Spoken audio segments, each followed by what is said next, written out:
I represent petition this case. Kiran Kumar, ಏನಂತ My ಬಂತು lord, ವಾಪಸ್ಸು? I rep- The address is not found in this address, his whereabouts not known. My Yesterday lord, he was represented, my lord. Kiran Kumar was represented yesterday. That is why it is from urgent to today. Serial number 10. my lord, I appear for petition, my lord. ಹೇಳಿ ಎಲ್ಲಿ, where is your client? ಸ್ವಾಮಿ contact ಮಾಡಿ try ಮಾಡಿ ಸ್ವಾಮಿ, ಅವ್ರು ಸಿಗ್ತಾ ಇಲ್ಲ ಅವರು. ದಯವಿಟ್ಟು ಒಂದ್ ವಾರ ಟೈಮ್ ಎಷ್ಟು ಕೊಡಿ ಸ್ವಾಮಿ. ಬಾಂಡ್ ಎಷ್ಟು ದುಡ್ಡೆಷ್ಟು ಎಲ್ಲ ಹೇಳಿ ಅದನ್ನ ಫಸ್ಟ್ ತಗೊಂಡ್ಬಿಟ್ಟು ಆಮೇಲೆ ಮುಂದಕ್ಕೆ ಮಾಡೋಣ. ನಾನ್ ಬೆಲ್ಬಲ್ ವಾರೆಂಟ್ ಕೊಟ್ಟು ಜೈಲ್ಗೆ ಹಾಕ್ರೆ ತಾನಾಗೆ ಬರ್ತಾರೆ, ಸಿಗ್ತಾರೆ. ಸ್ವಾಮಿ ಅವ್ರಿಗೆ ಒಂದ್ ಲಾಸ್ಟ್ ಅಡ್ರೆಸ್ ಒಂದು ಲೆಟರ್ ಬರ್ಕೊಳ್ಳಿ. ಬರ್ದು ಕಮ್ಯುನಿಕೇಟ್ ಮಾಡಿ ಒಂದ್ ವಾರ ಟೈಮ್ ಕೊಡಿ. Counsel for the revision petitioner submits that he is not able to contact the revision petitioner.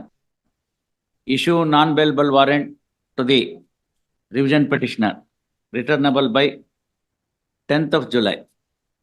ಅಲ್ಲಿ ಯಾವ ಊರು ನೋಡಮ್ಮ ಅವರು? ಮೈಸೂರು ಸ್ವಾಮಿ. Mysore. Through Commissioner Mysore, Police Commissioner Mysore. Yes. Till number 11. You can be rest assured I will not recall the warrant. He will be in the jail. Even before the warrant executes, if he appears before the court, well and good. Otherwise, you can be rest assured warrant will not be recalled. Mysuru 7 ವರ್ಷದಿಂದ ನಾಟಕ ಮಾಡ್ತಾ ಇದ್ದೀರಿ ನೀವು. ಸರಿ ಮೇಲೆ 7 ವರ್ಷದಿಂದ ನಾಟಕ ಮಾಡ್ತಾ ಇದ್ದೀರಿ ಕೋರ್ಟ್ಗೆ ಬರ್ದಲ್ನೆ. ಸರಿ ಮೇಲೆ ಸರಿ. Mr. Ballard, what is this matter? Lord, it's under 138, my lord. The steps were not taken. Notice was ordered. Steps were not taken by the previous advocate. Afterwards, notice was issued to the advocate by the claimant, the petitioner herself. Thereafterwards, I have filed the wakalat, my lord. Now I have filed Now, what can be done? Why should I recall? she has not taken the steps, my lord, previous advocate. What can be done, sir?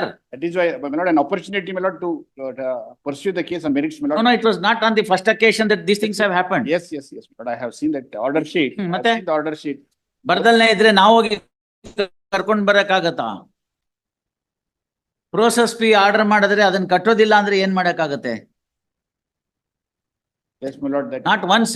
Yes, The yes, time has I- granted, court has granted time sufficiently. Yes, my lord. No case to. One more opportunity, my lord. It may be. No. I will take steps today itself. No.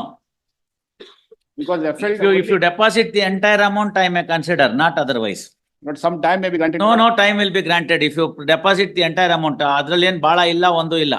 85,000 ರೂಪಾಯಿ ಇದೆ ಅಷ್ಟೇನೆ. ಅದಕ್ಕೆಲ್ಲ I had already the petitioner had already. ಇನ್ನೇನಿದೆ ಅದನ್ನ ಮಿಕ್ಕಿದನ್ನ ಮಧ್ಯಾಹ್ನ 2:30 deposit ಮಾಡಿದ್ರೆ consider ಮಾಡ್ತೀನಿ, ಇಲ್ದೇ ಇಲ್ಲ pass. Till at least on Monday, my lord. I'll inform my client and ask her to whether she is ready. No, sir, she has to. There is no other go. Yes, I will.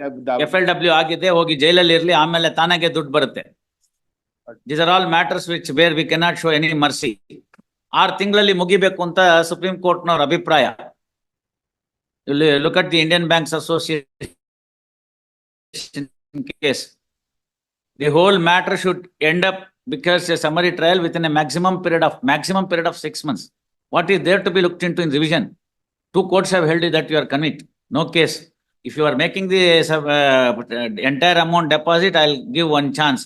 Otherwise, I'll dismiss the IA. Come at 2:30. Kumar Vel. ಒಂದ್ ಸತಿನೂ ಬಂದಿಲ್ವಲ್ರಿ? ಕಣ್ಣ operation ಕಣ್ಣ operation ಆಗಿರೋದು ನೆನ್ನೆನೋ ಮೊನ್ನೆನೋ ಓದುವಂಗ್ಲೋ ಅದರಿಂದ ತಿಂಗಳೋ 21ನೇ ಇಸ್ವಿಯಿಂದ ಒಂದ್ ಸತಿನೂ ಬಂದಿಲ್ಲ. ಕೋರ್ಟ್ನವ್ರು ಅಯ್ಯೋ ಪಾಪ ಅಂತ ಎಮರ್ಜೆನ್ಸಿ ನೋಟಿಸ್ ಮಾಡಿದ್ದಾರೆ. ಫೋನ್ ಮಾಡಿದ್ರೆ ಆಯ್ತು, ಬಿಟ್ಬಿಡಿ, ನಿಧಾನಕ್ಕಾಗ್ಲಿ. 21ನೇ ಇಸ್ವಿಯಿಂದ ಏನ್ ಕಣ್ಣ ಆಪರೇಷನ್ ಆಗಿರ್ಲಿಲ್ವಲ್ಲ? ಕೋರ್ಟ್ ನಲ್ಲಿ ಕೇಸ್ ಹಾಕ್ದಾಗ ಬರ್ಬೇಕಲ್ಲ, ಬಂದಿಲ್ಲ. ಕೋರ್ಟ್ನವ್ರು ತಾವಾಗೇನ್ ನೋಡ್ಕೊಂಡು ಹೋಗ್ಲಿ, ಒಂದ್ ಚಾನ್ಸ್ ಕೊಡೋಣ ಅಂತ ಎಮರ್ಜೆನ್ಸಿ ನೋಟಿಸ್ ಮಾಡಿದ್ದಾರೆ. ನಾಳೆ ಜುಲೈ ಬಂದ್ರೆ 2 ವರ್ಷ ಆಗುತ್ತೆ. ಅದಕ್ಕೆ ಪ್ರೋಸೆಸ್ ಫೀ ಕೊಡಕ್ಕಾಗಲ್ವಾ 25 ರೂಪಾಯಿ? ಸಾರಿ, ಅಲ್ಲಿ ಪ್ರಾಕ್ಸಿ ಪ್ರೆಸ್ ಟೈಮ್ ನಾನ್ present on revision counsel for revision petitioner absent, proxy press time ಅನ್ಬಿಟ್ಟು ಇದನ್ನೆಲ್ಲ ಬರ್ದ್ಬಿಡಿ. Yes sir. Till number 13. Vijaya Krishna Bhat. I am for the petitioner. ಏನಾಗಿದೆ ನೋಡಿ. Awaiting the service of notice of respondent. Awaiting the police report, release this matter on 4/7. Prasanna Kumar. Yes. Till number 14. Prasanna Kumar speak. During the course day, we filed wakalat. Who has filed the IA? Impleading applicant. ಯಾರು ಅವ್ರು impleading applicant ಅಂದ್ರೆ? Director of Enforcement. ಆ Director of Enforcement, ED. ಆ Director of Enforcement is not a party to the director of enforcement. ED. ಆಯ್ತು, ಅವ್ರು ಯಾಕೆ ಬೇಕ್ರಿ?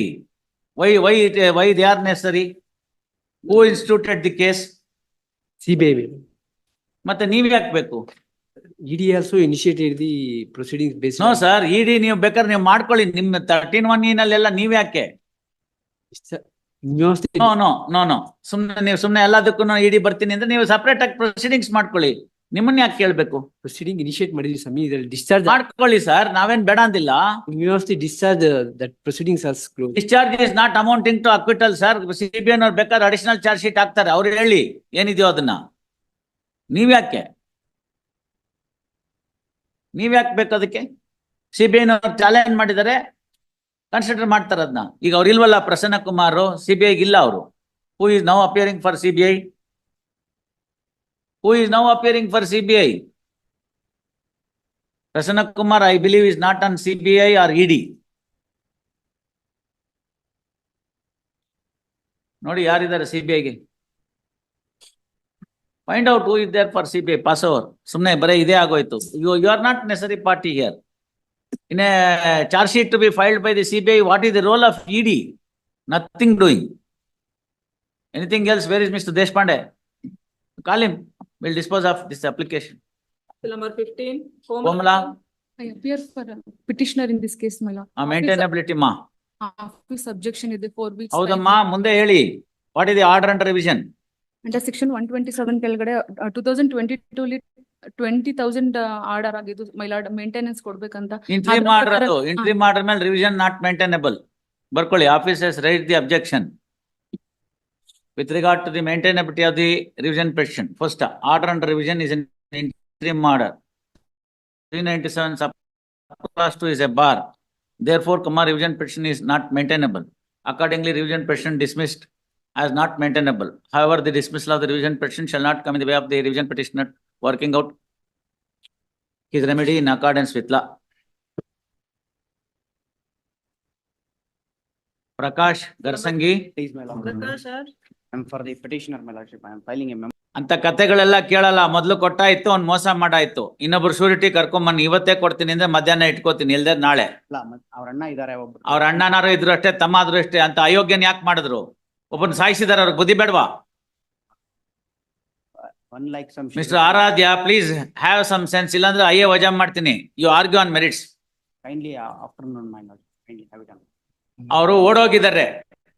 2015 ಇಸ್ವಿದು revision petition. It is 9 years in this court. My lordship, I may. No, please. 9 years in this court. What is there to be reviewed? Please tell me. 2 courts have held you only question of sentence. ನಿಮ್ಮ accused accident ಕೂಡ ಡಿನೇ ಮಾಡ್ತಾನೆ 313 statement ಅಲ್ಲಿ. ಇಂಥವನಿಗೆ ನಾವೇನ್ ಕೊಡಕ್ಕಾಗತ್ತೆ? ಒಬ್ರು ಸತ್ತು ಹೋಗಿದ್ದಾರೆ, ಜವಾಬ್ದಾರಿ ಇಲ್ಲ, ಆಕ್ಸಿಡೆಂಟೇ ನಡೆದಿಲ್ಲ, ನಂಗೇನು ಗೊತ್ತಿಲ್ಲ ಅಂತನ್ನೋರ್ಗೇನ್ ನಾವು ಕೊಡೋದು? Earlier council who has represented. ಅದೆಲ್ಲ ಆಯ್ತು. ಇವ್ರೆ ಅವ್ರು ಸತ್ತೋದ್ರು, ಅವ್ರೇನೋ ಮಾಡಿದ್ರು, ಇಲ್ಲ ಅಂತ ಹೇಳಿದ್ರು, ಇನ್ಯಾರೋ ಕೇಳಿದ್ರು, ವಕಾಲತ್ ಹಾಕ್ಬೇಕು ಅಂತ ಹೇಳಿದ್ರು. ಹಳೆ ಕತೆ ಹೇಳಿ ಉಪಯೋಗ ಇಲ್ಲ. Please. ಇವಾಗ ಅವ್ರಿಗೆ ನಾಳೆ ದಿನ ಇನ್ನೊಬ್ಬರನ್ನ ಶೂರಿಟಿನ ಸಾಲ್ವೆಂಟ್ ಅಂತ ಬರಿಬೇಕು ಅಂತಿದ್ದೆ, ಬಿಟ್ಟಿದ್ದೀನಿ. ಯಾಕೆಂದ್ರೆ ಸಾಲ್ವೆನ್ಸಿ ಸರ್ಟಿಫಿಕೇಟ್ ಅಂತಂದ್ರೆ ತಿರ್ಗಾ ಇನ್ನೊಂದಷ್ಟು ಖರ್ಚಾಗುತ್ತೆ ನಿಮ್ಗೆ ಅಂತ. That's why I am also not writing solvent. ಇಲ್ದರೆ ಸಾಲ್ವೆನ್ಸಿ ಸರ್ಟಿಫಿಕೇಟ್ ತೊಗೊಂಬ ಅಂತ ತಹಶೀಲ್ದಾರ್ ಆಫೀಸಿಗೆ ಕಳಿಸ್ಬೇಕು. ಇನ್ನು 10 ದಿನ ಆಗುತ್ತೆ ಅದಕ್ಕೆ. ಸುಮ್ಮನೆ ಬಿಡ್ಬೇಕು ಅದೆಲ್ಲ. ನಾನು ಕೋರ್ಟಿಸ್ ಇದೇನು ಹೊಸದಾಗಿ ಮಾಡ್ತಿದೀವಿ ನಾವು? ಇಲ್ಲ. ಮತ್ತೆ Agree. ತಗೊಂಬಂದ್ ಕೊಡಿ. Afternoon, my. ಕೊಡಿ, ಮಧ್ಯಾಹ್ನ ಕೊಡಿ, ನಮ್ದೇನು ಅಭ್ಯಂತರ ಇಲ್ಲ. ಕೊಟ್ರೆ ರಿಲೀಸ್ ಆರ್ಡರ್ ಬರೀತೀನಿ. Release this matter tomorrow.